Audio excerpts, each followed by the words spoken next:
Artigo 1604. Ninguém pode vindicar estado contrário ao que resulta do registro de nascimento, salvo provando-se erro ou falsidade do registro.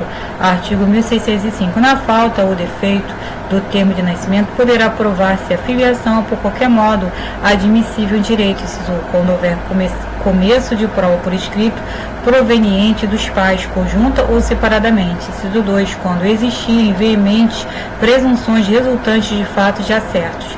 Artigo 1606. A ação de prova de filiação compete ao filho enquanto viver, passando aos herdeiros, se ele morrer menor ou incapaz. Parágrafo único. Se iniciada a ação pelo filho, os herdeiros poderão continuá-la, salvo se julgado extinto o processo. Capítulo 3 do reconhecimento dos filhos.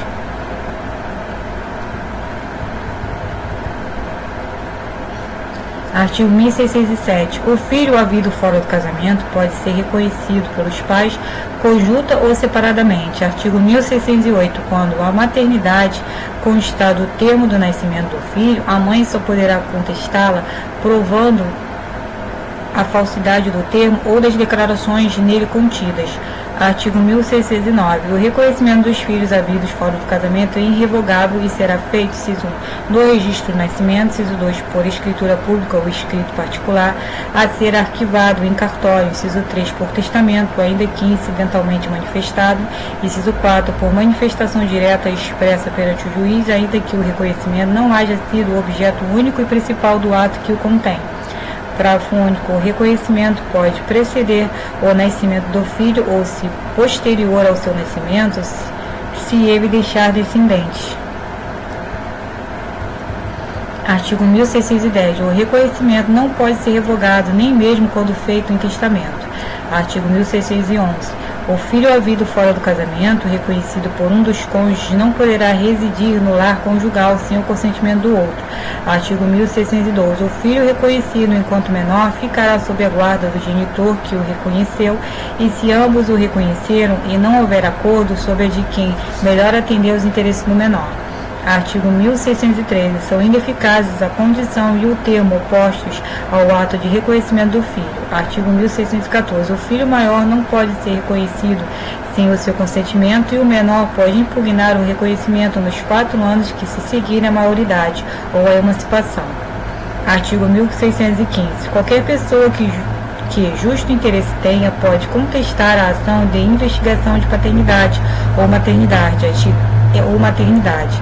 Artigo 1616. A sentença que julgar procedente a ação de investigação produzirá os mesmos efeitos do reconhecimento, mas poderá ordenar que o filho se crie e eduque fora da companhia dos pais ou daqueles que lhe contestou essa qualidade. Artigo 1617. A filiação materna ou paterna pode resultar de casamento declarado nulo, ainda mesmo sem as condições do putativo. Capítulo 4. Da adoção. Artigo 1618. A adoção da criança e adolescente será deferida na forma prevista pela Lei nº 8.069, de 13 de julho de 1990, Estatuto da Criança e do Adolescente. Artigo 1619. A adoção de maior de 18 anos dependerá da assistência efetiva do poder público e de sentença constitutiva, aplicando-se no que couber as regras da Lei número 8.069, de 13 de julho de 1990, Estatuto da Criança e do Adolescente. Artigo 1620 a 1629, revogados pela Lei nº 12.010, de 2009. Capítulo 5. Do poder familiar. Seção 1. Disposições gerais. Artigo 1630. Os filhos estão sujeitos ao poder familiar enquanto menores.